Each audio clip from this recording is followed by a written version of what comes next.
Bonjour tout le monde, on va faire une vidéo sur un amortisseur RockShox. C'est le Super Deluxe Ultimate Coil 2022-2024, donc principalement vendu entre 2022 et 2024. Cet amortisseur a été remplacé récemment par le Vivid Coil, mais c'est principalement une évolution avec un changement de nom, pas un amortisseur complètement différent. C'est un amortisseur coil qui fonctionne donc avec un ressort en métal.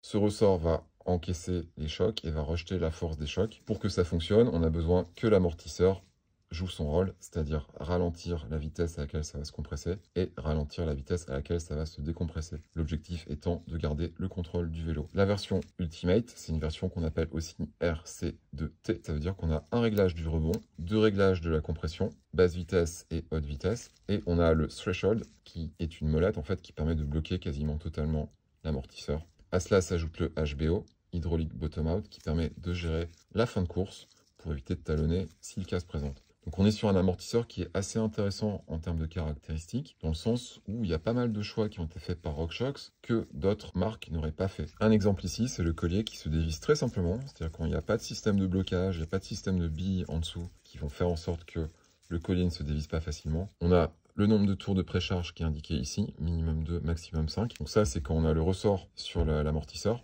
On a besoin qu'une fois que le collier touche le ressort, il y a une contrainte supplémentaire qui permet au ressort de rester bien en place et de fonctionner correctement. Par contre, si on va plus loin que le maximum, on pourra avoir l'impression que l'amortisseur tape en interne. Donc très important, il ne faut pas aller trop loin dans la précharge. On est sur une version 230 par 57,5, en l'occurrence qui a été modifié pour fonctionner à 65 mm. Et ça, c'est un aspect qui n'est pas forcément très simple à gérer, c'est-à-dire le changement de débattement sur les amortisseurs Super Deluxe Coil. Ça passe par la pièce que je vous montre. Et ça, c'est une pièce qui n'est pas toujours très disponible. En termes de poids, on va commencer juste avec l'amortisseur en lui-même. Donc là, on est sur du 473 grammes. Si on rajoute le ressort, on est sur du 930 grammes. Si je prends un équivalent Öhlins,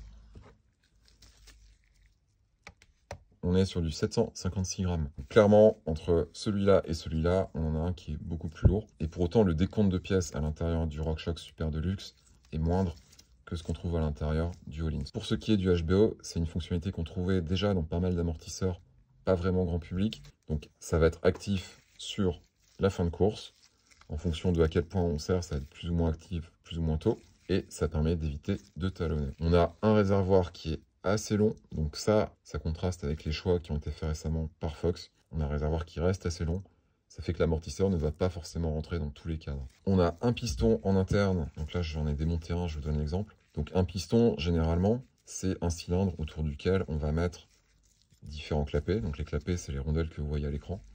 Là sur le Super Deluxe Coil, c'est aussi le cas sur le Vivid Air. On a un cylindre creux avec les clapets qui sont à l'intérieur, mais aussi à l'extérieur. Et c'est un piston qui présente énormément de friction en interne. Donc quand il est dans le tube ici, et qui bouge, je peux vous assurer que ça ne glisse pas tout seul. Et le ruban qui est ici est appelé à s'user d'une façon ou d'une autre. Donc c'est un amortisseur où il y a énormément de friction. Pour autant, ça se sent pas beaucoup quand on est sur le vélo, mais vraiment, c'est pas un design qui est basé sur la fluidité de mouvement. Ensuite, autre spécificité RockShox, on a un bridge ici, entre le corps de l'amortisseur et le réservoir. Et en fait, cette pièce est vissée à cet endroit. On a deux vis qui sont visibles et accessibles, qui permettent, alors je vais pas le faire, qui permettent de dévisser complètement la baisse valve et le réservoir. Et ça, c'est très différent de la conception des autres amortisseurs coil, avec éventuellement le réservoir séparé. Donc le bilan, pour moi, après avoir passé 2 ans à modifier et passer au service cet amortisseur, c'est un amortisseur qui fonctionne. Si vous avez un vélo qui lui correspond bien, un niveau de pratique des descentes qui lui correspond bien.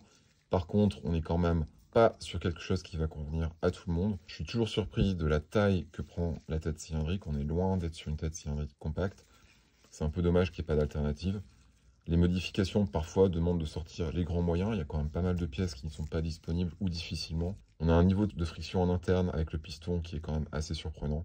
Après, si vous avez un vélo, une pratique, des attentes qui lui correspondent, pourquoi pas. Voilà, j'espère que c'était intéressant, à la prochaine.